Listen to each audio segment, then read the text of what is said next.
ऐसे वक्त में जब युवा बाहर निकलकर पढ़ लिखकर कुछ नौकरी करना चाहते हैं, पैसा कमाना चाहते हैं, आप राजनीति में आई, विरासत थी या रुचि थी?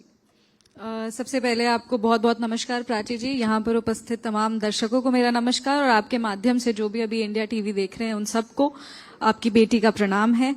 हम लोग जब युवा शक्ति की बात करते हैं तो हमको लगता है हम लोग एक ऐसे युग में आ चुके हैं जब युवा शक्ति से ज्यादा हम लोग को युवा नेतृत्व की बात करने की जरूरत है, यंग लीडरशिप की बात करने की जरूरत है। और जब हम लोग यंग लीडरशिप की बात करते हैं तो वो शुरू खुद एग्जाम्पल से होना चाहिए। विरासत राजनीति की मेरी हम तीसरी पीढ़ी के नेता हैं अपने परिवार से। मेरे दादाजी भी राजनीति में थे, मेरे पिताजी भी सक्रिय राजनीति में अभी भी हैं, और ऐसे में लोक जनशक्ति पार्टी ने मेरे को एक मौका दिया।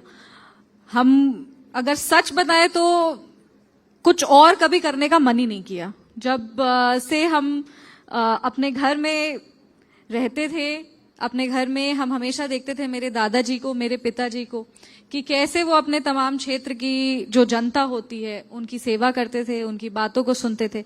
हमको लगता है राजनीति आपको एक ऐसा मंच, एक ऐसा प्लेटफॉर्म देता है जहां पे आप अपने पावर को अगर सक्रिय तरीके से यूज करें, अगर आप अपने पावर को सही तरीके से सही मायने में समझें, तो आपको बहुत बड़ा एक कैपेसिटी मिलता है समाज को बदलने का, ट्रांसफॉर्म करने का।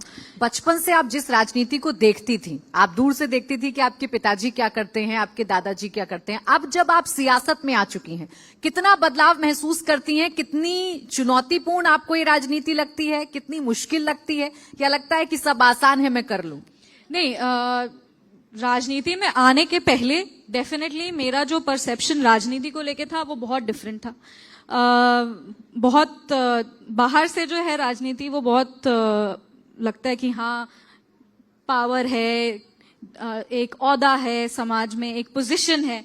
पर जब आप राजनीति करने लगते हैं तो आपको पता चलता है कि वो कितना डिफिकल्ट है। ये कोई 9 to 5 जॉब नहीं होता कि अब मेरा शटडाउन टाइम है और अब मेरा वेकअप टाइम है। आपको 24 आवर्स राउंड द क्लॉक अपनी जनता के लिए आपको खड़ा रहना पड़ता है।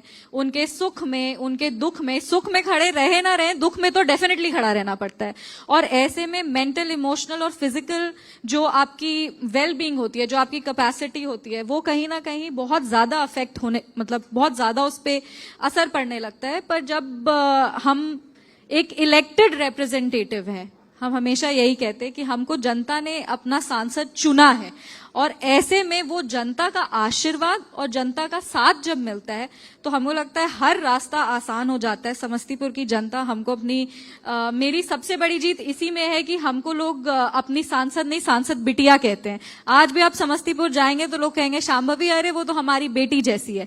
तो ये प्यार और आशीर्वाद जो हम कमाए हैं उसको हम अपने दिल के बहुत करीब रखते हैं। जब भी कहीं फंसते हैं तो वही आशीर्वाद, वही प्यार याद करते और सोचते नहीं, अभी अपनी लोगों के लिए, अपनी जनता के लिए तो मजबूत रहना ही। बिहार के साथ एक शब्द अचानक से जुड़ जाता है, अनायास जुड़ जाता है, वो शब्द है पलायन का। ऐसे में जब यहाँ के युवा पलायन करते हैं, बाहर जाते हैं, बाहर रोजी रोटी की तलाश में निकलते हैं, कई लौट कर आते हैं, कई लौट कर नहीं आ पाते हैं। ऐसे में आपने बिहार को ही चुना, यहीं पर राजनीति करने को चुना, यहीं पर आप राजनीति भी कर रही हैं।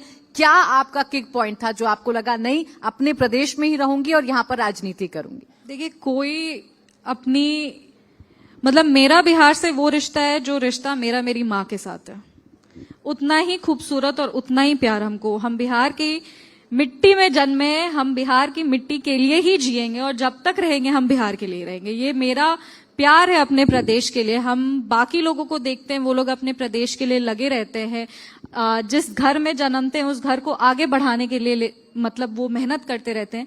तो पूरा बिहार मेरा घर है और हमको लगता है अगर हमको थोड़ा भी मेरे में अगर शक्ति है तो वो हम पूरी तरीके से हम बिहार के लिए